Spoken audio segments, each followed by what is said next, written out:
Comienza en Radio María La Espadaña, un programa dirigido por el Padre Arturo Díaz desde el Monasterio de la Encarnación en Ávila.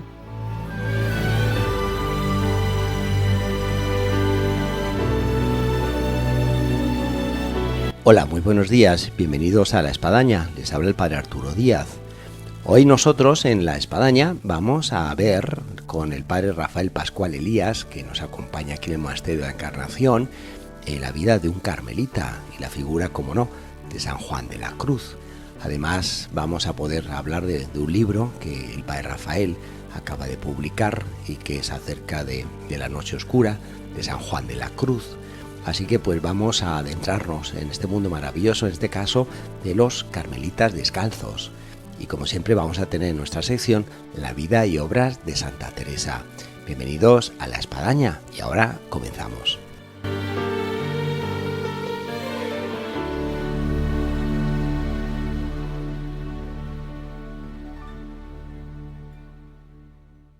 Buenos días, Padre Rafael. Buenos días, Padre Arturo. Antes de nada, yo tengo que decir con el Padre Rafael, que está hoy aquí en el Monasterio de la Encarnación, carmelita descalzo, nos une muchas cosas. Entre otras, fuimos compañeros por un año en los estudios aquí del Centro Internacional de Santa Teresa y de San Juan de la Cruz en Ávila, conocido como el CITES o la Universidad de la Mística. Sí, así es, ahí nos conocimos. Además, inauguramos el nuevo edificio, un edificio en forma de estrella, que siendo la primera generación y los primeros que pisábamos esas aulas, hay que recordar que nos perdíamos a la hora de regresar de vuelta a nuestra aula. Sí, a la habitación y el comedor donde estaba ahí. Si alguno conoce esta Universidad de la Mística, pues efectivamente su edificio tiene todo un simbolismo. Luego ya en su practicidad, en su vivencia, te tienes que acomodar, acostumbrar. Yo creo que te lleva un buen tiempo para ubicar dónde está tu cuarto, dónde está la capilla, dónde está el comedor, dónde está la clase, en fin, sí. Tenemos muchos recuerdos y anécdotas de todo ese tiempo. Mucho. El Padre Rafael Pascual Elías es de Logroño y actualmente como carmelita está en Calahorra. ¿Y qué actividad desarrolla en Calahorra, Padre Rafael? Pues en Calahorra tenemos un santuario mariano dedicado a la Virgen del Carmen. Y allí pues es atender gente a nivel espiritual, hay confesiones, hay grupos de oración, y luego por las parroquias cercanas pues nos piden a veces celebrar la Eucaristía, confesiones con jóvenes o penitenciales en Adviento, Cuaresma, y es dedicarnos a difundir, a enseñar a la gente a rezar, a acercarse al Señor, y luego a la vez también tenemos un apostolado externo de atender a las carmelitas descalzas, dándoles ejercicios, charlas, en la zona o donde llamen ellas u otros grupos, como Santa Teresa misma quería. No tengo más que las monjas, ¿y quién va a salir a las calles? ¿Quién va a predicar? ¿Quién va a vivir? ¿Y quién va a acompañar a mis monjas? Pues los frailes carmelitas descalzos van a estar ahí pendientes de ellas para que sea una unión de frailes y de monjas. La presencia de los padres carmelitas en Calahorra, ¿de cuándo es? ¿Es centenaria? ¿Es una fundación dentro de lo que cabe reciente? No, es bastante antigua porque es del 1603. Al poco de morir Santa Teresa de San Juan de la Cruz, pues ya se funda en Calahorra. Las carmelitas llegan antes, unos pocos años antes, y desde entonces esa presencia ha estado casi siempre ahí, salvando los tiempos de la exclaustración. La presencia de la Virgen es impresionante porque es años y siglos transmitiendo ese amor a nuestra Madre, la Virgen del Carmen. Y también hay carmelitas en Logroño, y no sé si también hay carmelitas descalzos. También, sí, en Logroño hay también frailes y monjas, sí. Así que La Rioja está bien surtida, por lo que vemos. Y encima hay otros dos pueblos, Cabretón y Tricio, donde hay también carmelitas descalzas. Una pregunta, Padre Pascual, que yo creo que está en la mente de muchos oyentes, y a mí me sucede estando aquí en el Monasterio de la Encarnación. Las carmelitas descalzas son muy conocidas en España y en el mundo entero. La figura de Santa Teresa, en fin, todo lo que ella ha supuesto. Ahora, la vida de los padres carmelitas, uno constata que no es tan conocida. Hay gente que piensa que los padres carmelitas también son de clausura, hay otros que piensan que viven un poco como al estilo así de San Juan de la Cruz, perdidos en la nada. ¿Nos podría relatar un poquito cómo es la vida de un carmelita descalzo? Pues sí, la vida del carmelita descalzo puede engañar, porque mucha gente dice de clausura, digo no, Somos de vida apostólica, pero tenemos una fuerte vida interior y también de retiro, y compaginamos las dos cosas. Cuando no se compaginan bien, pues pasa lo que pasa. Nos dedicamos a la vida de oración, pero también tenemos ese apostolado que nos saca a transmitir eso que vivimos en la oración, por la mañana y por la tarde, para poder luego compartirlo con los demás. Tenemos pues eso, las horas litúrgicas en común, las reuniones de comunidad, pero el sentido es decir, vivimos siendo testigos de esa relación de Santa Teresa de San Juan de la Cruz hacia los demás. Y decir, yo vivo en un convento que es santuario tradicional, que es lo que toda la orden ha tenido siempre hasta los últimos años, en que ya pues hay otro tipo de casas, que son parroquias, son colegios, que ya no se puede mantener esa vida tan propia del Carmelo porque es un apostolado muy externo que a veces pues te agobia un poco. Para que haya una vida de comunidad entre los hermanos. Sí. Y desde ahí poder transmitir ese gran legado. Porque Santa Teresa, cuando ella pensó en llevar la reforma también a la parte masculina de la orden de la antigua observancia, ¿cuál fue la idea que Santa Teresa ella tuvo a la hora de trasladar también el deseo de la reforma a los varones? Ella siente eso, que ella tiene monjas, pero no tiene quien le apoye en la parte masculina. Entonces, unos frailes que ayuden a las monjas, pero que a la vez sean apóstoles en esas calles y pueblos que las monjas no pueden salir. Sí. Ellas salen con su oración y los frailes salen con su palabra. Y ese testimonio vivo en este mundo de hoy y en el siglo XVI de decir, hay frailes que transmiten esa experiencia de oración a la gente que no conoce, que no sabe lo que se están perdiendo porque no se quieren meter o no conocen bien esa relación íntima, como dice Santa Teresa, tratar de amistad con el Señor, eso es lo que tenemos que vivir. Y esa disyuntiva entre la acción y la oración, pues ustedes también la viven. También, sí, Sin sí. duda alguna, no obstante que para los laicos, donde hay cuánto me gustaría rezar, cuánto me gustaría rezar la liturgia a las horas, acudir a horas santas, bueno, ustedes aún consagrándose y siendo frailes, también viven ese dilema y esa dificultad. Sí, sí, además invitamos también muchas veces a la gente a rezar laudes o vísperas. Por ejemplo, hay conventos que si la misa es por la tarde, rezamos vísperas en la misa. Por ejemplo, en Calahorra tenemos misa a 8:20 con los laudes. Y viene un grupito de gente y rezamos con ellos. Es decir, esa oración, pero a la vez un apostolado en neutralidad para que haya un equilibrio personal y comunitario también. Te puedes sentir esa atracción que comienza uno a percibir en muchas comunidades de vida incluso parroquial, de grupos, de jóvenes, de la atracción a la vida espiritual, a la oración, en la que se crean grupos de oración, en la que se abre una iglesia para tener adoración perpetua. ¿Ustedes también perciben ese flujo que parece que está habiendo del Espíritu Santo en la iglesia? Sí, sí, hay jóvenes que están buscando al Señor y gente no tan joven que tienen un deseo de encontrarse. En vigilias, en adoración, en decir, yo me quiero encontrar con el Señor, pero ¿a quién me acerco?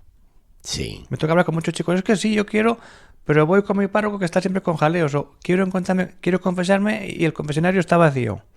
Pues ahí tiene que estar el caminito descalzo, dispuesto a hablar con ese joven, con esa abuelita, con quien sea, para decir, ¿te quieres confesar? Vamos a rezar juntos, vamos a abrir tu corazón al Señor para que veas por dónde te está llevando el Señor. Sí, sí.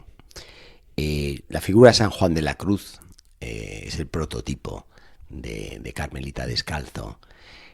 Una figura que ha sido una atracción de todos los tiempos y mundial y universal, desde su cercanía con Santa Teresa y haber sido el hombre que Santa Teresa ya formó para llevar adelante la reforma, desde sus experiencias místicas en una elevación de alma de pocas almas que ha tenido la humanidad, como San Juan de la Cruz, desde haber sufrido lo indecible y haber escrito y puesto ahí hasta en verso La noche oscura, de todo ese mundo maravilloso, fantástico de San Juan de la Cruz, que tantas personas se sienten atraídas.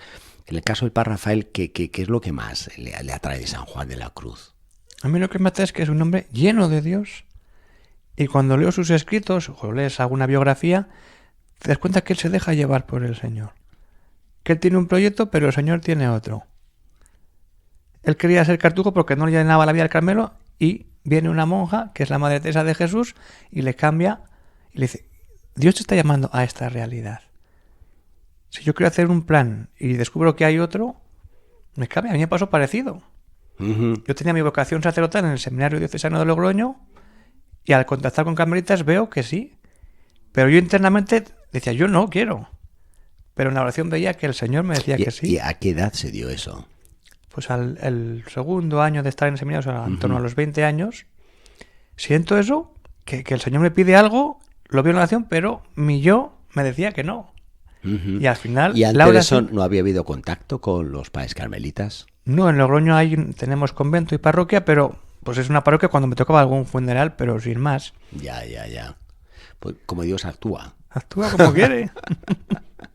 Y entonces, en segundo año hubo un cambio de seminario. No, estuve ahí 2 años más o menos. En segundo me lo empecé a plantear. En tercero se hizo ya un discernimiento más y en cuarto ya, al acabar el cuarto curso de teología, ya di el cambio. Ya. ¿Y el obispo de aquel tiempo qué dijo? El obispo, que era entonces el cardenal don Juan José Omella, que era obispo en La Rioja, pues me dijo, tú discierne bien y tal, y si quieres volver, tienes las puertas abiertas, porque yo hice al revés. Yo primero fui padre blanco y luego fui sacerdote. Sí. Entonces, él conoce la vida religiosa y sabe que esos procesos se dan en la vida espiritual. Sí, es cierto que él tuvo también un proceso. Sí. Así que le tocó como obispo el que actualmente es el cardenal y arzobispo de Barcelona. Sí. Bueno, estuve pues, allí de obispo. Todo un lujo y una experiencia. Muy grande, además era un hombre muy llano, muy cercano para estar con él siempre. Y él siempre estaba atento. Siempre que hablaba con él, siendo semita, rezas, ¿cómo va tu oración? ¿Cómo va tu oración? Siempre. Sí. De San Juan de la Cruz, el padre Rafael ha escrito un libro, que además lo tenemos aquí, un libro donde uno le ayuda a adentrarse en el mundo maravilloso San Juan de la Cruz. Pero además de esto, también hace mención de 3 grandes carmelitas que han marcado la vida del Carmelo masculino, como son el padre Eulogio, el padre Tomás Álvarez y el padre Federico de San Juan de la Cruz. ¿Por qué la mención de estos tres carmelitas? Son 3 grandes padres carmelitas que han muerto justo, lo digo ahí en el libro, en el año en que se cumplen 450 años que nace el Carmelo descalzo en Duruelo.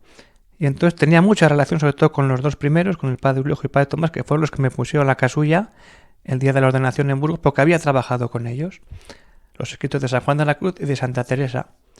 Y con el padre Federico lo traté muy poco, pero tuve la suerte de poder fichar su biblioteca, cuando ya estaba muy mal ya, poco antes de morir, en el Fondo Documental de Alba, y pude ver qué leía él, cómo tenía sus libros y disfrutar un montón también. Así. Son 3 grandes hombres de los que podemos aprender mucho. ¿Y el padre Tomás? El padre Tomás, pues yo empecé de postulante a conocerlo por allí, iba a saludarle y tal, hasta que cuando volví a Burgos, después de un tiempo que había estado en la formación, me dijo un día, ¿por qué no hacemos una aventura, ahora que llega el centenario de Santa Madre? Recopilar en un libro todos los manuscritos de la Santa Madre, dónde están, cómo han llegado hasta ahí, cómo...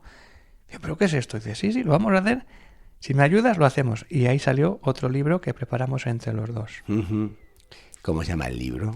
El libro es el tomo 5 de estudios teresianos del padre Tomás, son autógrafos teresianos. Sí. Muy bien, porque aquí en La Espadaña solemos dar una bibliografía abundante de temas que van saliendo, tanto de Santa Teresa, San Juan de la Cruz, como otros temas espirituales. Y yo creo que todos nuestros oyentes, si han ido de alguna forma adquiriendo algunos de esos libros, pues ya tienen varias estanterías llenas. Así que bueno, también los recomendamos. Vamos a hacer para Rafael una pausa, vamos a escuchar una música que nos lleva a San Juan de la Cruz y regresamos.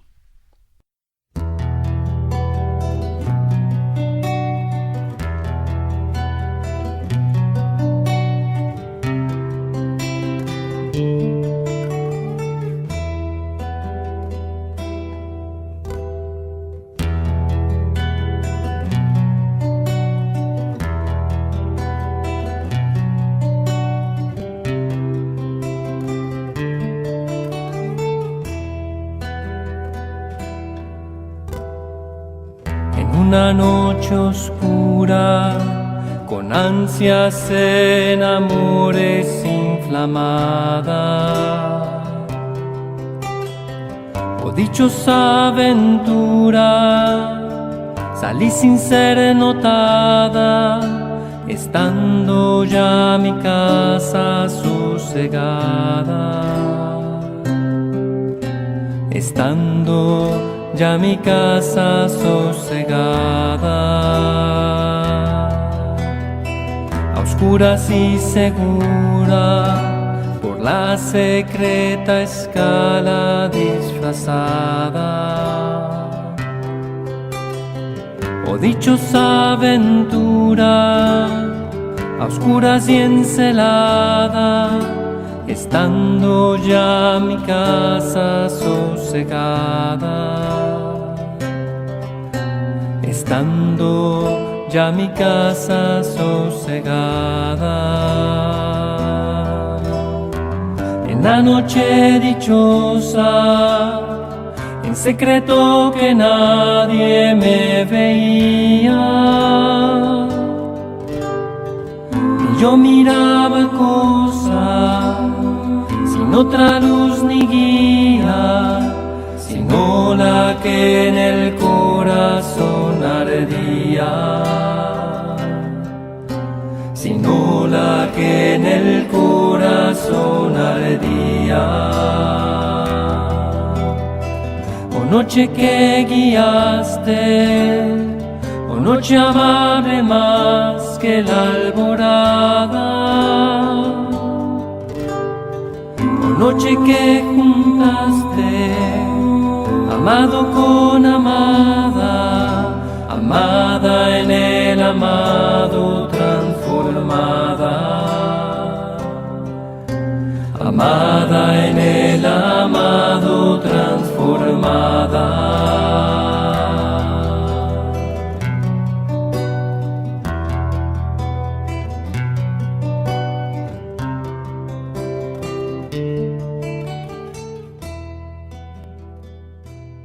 Tras escuchar estos versos de San Juan de la Cruz puestos en música, seguimos aquí en La Espadaña, en Radio María, con el padre Rafael Pascual Elías, carmelita descalzo de Logroño y que actualmente está en Calahorra.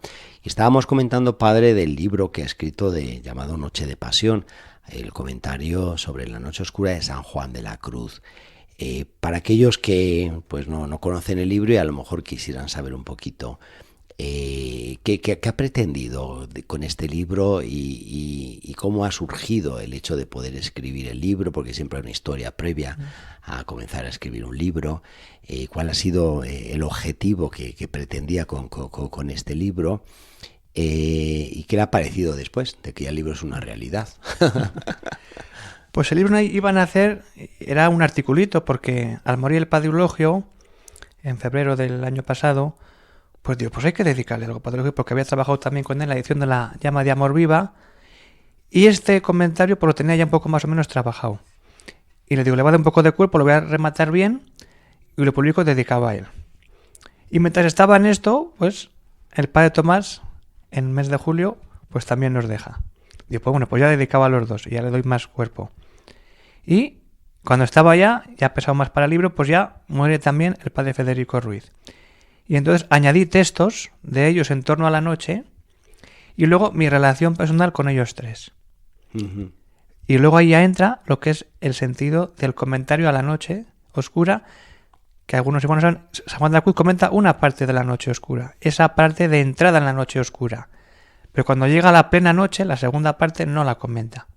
Y los efectos de esa noche oscura, que es la unión con el Señor, tampoco, que son las últimas 3 estrofas, que es lo que me dedico a comentar, siguiendo el estilo mismo de él, comentar de manera breve lo que es la estrofa y luego verso por verso ir comentando ese sentido de unión con el Señor a través de ese fruto de la noche, que hay que leerlo así, como una noche de amor, de intensidad de amor con el Señor, para seguir ese estilo con citas bíblicas y citas de San Juan de la Cruz, para darle cuerpo a este librito que nació así, como un homenaje al padre Eulogio, y al final ha sido un homenaje para los tres, recordando a estos 3 grandes hombres que nos ayudan a meternos en la noche y a descubrir ahí al Señor, en esa noche de pasión verdadera. Si alguien no conoce casi nada de San Juan de la Cruz y le surge el interés, ¿por dónde usted comenzaría a recomendar de leer San Juan de la Cruz? Pues podría ser como me pasó a mí cuando estaba en este paso, que si iba al seminario o no iba. Digo, pues voy a leer una biografía de él. Y sin saber cuál cogía, pues cogí una que luego cuando he ido estudiando más me he dicho que es la mejor para mí. Que es la que escribe el padre Crisógono de Jesús. Una biografía antigua, pero que es preciosa. Recorre toda su vida y te mete en cada escena, en cada discurso, en cada paisaje.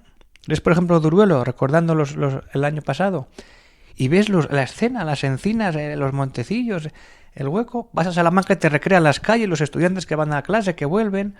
Granada, esas inmensidades de la Alhambra. Y a la vez está ahí San Juan de la Cruz viviendo y haciendo esa vida histórica, pero a la vez una vida espiritual de Dios. A mí esa es una biografía que me llena muchísimo. Así que este sería el primer escalón para entrar en San Juan de la Cruz, la biografía del padre Crisógono. Sí. ¿No? Y luego, ¿cuál sería el segundo escalón? Pues hay que leer a San Juan de la Cruz. Entraría en sus obras. Sí, entonces puede complicar mucho y asustarnos ¿Y la de subida. ellas cuál, a lo mejor? Lo mejor serían las cartas. Las cartas. Las cartas que usan más son poquitas y son de dirección espiritual y de presencia de Dios de una manera muy bonita y muy intensa. Sí, sí. Y luego pues igual los dichos, las cautelas, y luego pues ir entrando ya en el cántico espiritual, que es todo el proceso completo, que es precioso, todo con la simbología de la naturaleza, para ir descubriendo a ver en qué etapa de la vida espiritual me puedo encontrar. Y luego ya entrar en más profundidades. Oh, fantástico. Una especie de moradas. Sí. Para llegar a la séptima. Para llegar a la séptima. San Juan de la Cruz, estaba comentando aquí el padre Rafael, que uno lo puede percibir en paisajes como Duruelo, en Ávila, como Granada, como las callejuelas que conducen a la universidad en Salamanca, pero aquí también está San Juan de la Cruz, en Ávila, en el monasterio de la Encarnación. Aquí vivió en este monasterio 5 años, del cual fue capellán. Si decíamos que al inicio del programa que tal vez no se conoce mucho la vida de los padres carmelitas descalzos, y se conoce más la vida de las carmelitas descalzas, también podemos decir que se conoce mucho más Santa Teresa, pero no se conoce tanto San Juan de la Cruz. Y dentro de ello el haber estado aquí y haber tenido aquí una gran importancia de San Juan de la Cruz en este monasterio de la Encarnación y este entorno de Ávila. Pues sí, se dice mucho Santa Teresa. San Juan de la Cruz nació también aquí cerquita, en Fontiveros, y esos 5 años que él está aquí como capellán no se dan a conocer y han quedado en ese silencio muchas veces. Pero cuando nos damos cuenta de la importancia que tiene esos 5 años, que en el silencio se fragua esa intimidad entre los dos, entre Santa Teresa y San Juan de la Cruz, cuántas confesiones, cuánta vida de hablar, me pasa esto, me pasa lo otro, y empiezan los dos a unir esa vida espiritual y ver cómo Dios entra en esos dos corazones. Lo más conocido, y tampoco a veces se dice que fue en la Encarnación, es cuando San Juan de la Cruz le parte la forma a la Madre Teresa de Jesús. Y a raíz de ahí ya viene luego el momento, ese matrimonio espiritual que ella siente y que ve con ese Cristo que se le aparece y le da el clavo. Pero para llegar a esa experiencia, ¿cuántas horas pasaron juntos? ¿Cuánto hablaron de Dios? ¿Cómo fueron naciendo de verdad ese nacimiento verdadero de estos dos grandes santos en silencio, en oración, en soledad, aquí en Ávila? ¿Cómo rezuman en estas paredes del monasterio de la Encarnación la vida de estos dos grandes santos? Y de este San Juan de la Cruz, tal vez menos conocido, pero que dejó imbuido este ambiente en el cual nosotros estamos y del que conservamos rincones y lugares y objetos tocados por San Juan de la Cruz y que han dejado su presencia. Como muy bien apunta aquí el padre Rafael, ese comulgatorio en el que San Juan de la Cruz durante 5 años estuvo dando la comunión a las carmelitas y entre ellas a la priora, Santa Teresa. Esa tribuna del coro en el que San Juan de la Cruz pues tuvo esa visión y esa experiencia del Cristo crucificado y que pintó ese famoso dibujo del Cristo crucificado que inspiró luego a artistas y pintores, entre ellos Salvador Dalí, para pintar el famoso Cristo de San Juan. También esos locutorios en los que Santa Teresa y San Juan de la Cruz, en esas conversaciones que apuntaba para Rafael, pues se vieron en ese éxtasis, en esa elevación al estar pues hablando del misterio de la Santísima Trinidad. En fin, que uno toca aquí paredes y... Toca santidad. Toca santidad. Así que hay que venir aquí para contagiarse de este mundo maravilloso que nos ha dejado este emblemático y relicario monasterio de la Encarnación, y en sí pues también todo este entorno aquí de Ávila, porque esas murallas que vemos, pues San Juan de la Cruz también las vio y también pasó por sus puertas. Y también dice mucho pues ese lugar donde estaba incluso el convento de los padres carmelitas de la antigua observancia, también mismo el convento de San José. Cuántas veces San Juan de la Cruz debió de ir también con las carmelitas de San José. Así que es una recreación espiritual que nos tiene que llevar a una mayor santidad. Desde luego, si no, mal nos vaya. Padre Rafael había mencionado que los padres carmelitas el año pasado, el 28 de noviembre, cumplieron 450 años del nacimiento del Carmelo descalzo masculino. Siempre los aniversarios como que son un tiempo de gracia, también se convierten en años jubilares, en los que uno mira hacia atrás de lo que fue su origen, mira también su historia, y esto le hace tocar el presente y proyectarse un poco al futuro. En su caso, ¿cómo ha vivido y cómo ha visto estos 450 años en su aniversario? Pues ha sido una revisión de ver cómo ha ido la orden y cómo hemos ido creciendo a salud de San Juan de la Cruz, pero externamente no lo hemos celebrado mucho porque estaba muy reciente el centenario de Santa Teresa, entonces ha sido algunas conferencias, algunas misas solemnes, y ha sido más una manera de lo más familiar, de que cada uno viviera desde ahí, es decir, tenemos tantos años, hemos vivido esto, ¿y qué vamos a transmitir a los demás? Yo me preguntaba eso. Santa Teresa siempre habla, somos piedras de los que han de venir. San Juan de la Cruz nos dejó todo este legado hace 450 años. Ahora lo recibimos nosotros. Y a los carmelitas jóvenes que van a estar por aquí, que están ya naciendo, o los que vendrán después, ¿qué vamos a dejarles? Vamos a transmitirles ese amor a los santos padres, a la Iglesia, para que entren, que se renueven los conventos, ahora que es tantos conventos que se están cerrando y que se van a cerrar, porque no hay frailes. Si de verdad pedimos con intensidad, decir, vamos a vivir una vida de carmelitas descalzos de verdad, que atraiga. Hace poco hubo un congreso en la REA, en Bilbao, que decíamos, cuando la orden se restaura en España, hace 150 años, la gente vuelve a ver frailes y empiezan a moverse. Uh-huh. Y los chavales empiezan a llamar. Y de no haber frailes en España, empiezan a fundarse conventos, a recuperarse los conventos tradicionales de Ávila, de Segovia, de Alba. Y ese proceso es a raíz de la desamortización de Mendizábal, ¿no? Claro, sí, sí. Bueno, y la orden quedó totalmente fuera de España. Y no había carmelitas. Bueno, había, pero como párrocos por ahí, pero ya no había conventos. Y hace pensar, realmente. A mí me hacía pensar, decir, estos grandes padres. Que partieron de cero, de vuelta otra vez en la historia, estos 450 años, y bueno, va a haber un repunte impresionante. Impresionante. ¿Pero por qué? Porque salen por la calle, van con el hábito de la capa, van hablando de Santa Teresa, San Juan de la Cruz, la Virgen del Carmen, y eso a un chaval dice, yo quiero ser como ellos. Uh-huh. Uh-huh. Ahí tiene que ir esa renovación de esos 450 años que hemos vivido, decir, ahora vamos a renovar otra vez como se hizo hace 450 años y hace 150 años. Así que pues nos cargamos de ese atractivo vocacional, de lo que es el testimonio, de lo que es la coherencia, de lo que es presentarse como uno es, de poder transmitir lo que uno vive. En el caso de ustedes, pues la figura de los santos padres, San Juan de la Cruz, Santa Teresa, del escapulario en su devoción, de la Virgen del Carmen. Eso es, ir por ahí y desde ahí llegar a la gente. Bueno, ya para terminar, porque el tiempo se nos va, hemos estado hablando, y San Juan de la Cruz invita mucho a ello, a una recreación de la naturaleza, donde uno puede constatar la presencia de Dios, puede elevar el alma, puede escuchar esa música callada, esa soledad sonora. Está comenzando a aparecer ya el verano y la gente pues tiende a programarse alguna escapada, alguna salida, algunas vacaciones. Si yo le preguntara para Rafael, bueno, ¿qué lugar recomendaría quizás para recrearse en esta naturaleza espiritual y en este encuentro con Dios? Sé que la pregunta no es fácil, pero vamos a puntualizar un lugar donde uno diría, bueno, a mí me encantaría pasar unos días en tal sitio. ¿Qué recomendación podemos dar a nuestros oyentes de Radio María?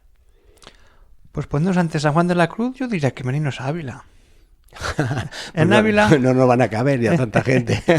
En Ávila tienes naturaleza, pero tienes la naturaleza que San Juan de la Cruz conoció desde niño Y esto, no hay esa vegetación de granada, pero hay esos largos campos de cereal, esas montañas cerradas, esas pequeñas montañas, esas rocas sobre las que él va viendo una realidad que luego extrapola y recrea mucho más cuando está en la cárcel y ve que el Dios está toda naturaleza. Pero si quitamos esta Castilla que él ve desde niño, que tiene grabada en su corazón, no podemos ver de verdad a ese San Juan de la Cruz que luego da el salto a la recreación en el cántico espiritual.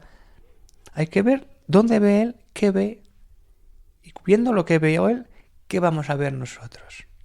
Por eso, veniros a Ávila, a Fontiveros, a Duruelo, a todos estos lugares que él recorrió en esta Castilla en torno a Ávila.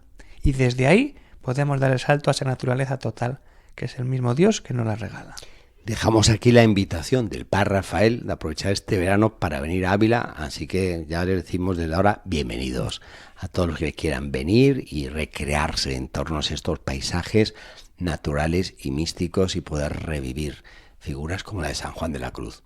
Padre Rafael, un gusto reencontrarnos después de un tiempito que no nos veíamos y poder haber revivido estos días todo lo que hemos compartido en la Universidad de la Mística y en ese máster fantástico que realizamos. Desde luego que sí. Y buen regreso a Calahorra, que tiene también un entorno fantástico con San Millán de la Cogolla y muchas cosas más. Y esperamos aquí de vuelta en cualquier momento, Padre Rafael. Enseguida hay que volver, sí. Muy bien, volveré. Muchas gracias. Muchas gracias a todos. ¿Dónde te escondiste, amado? Y me dejaste con gemido. ¿A dónde te escondiste, amado? Y me dejaste con gemido,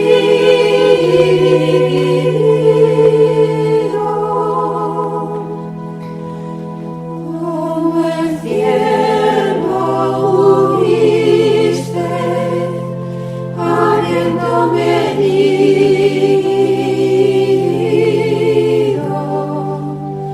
habiéndome herido.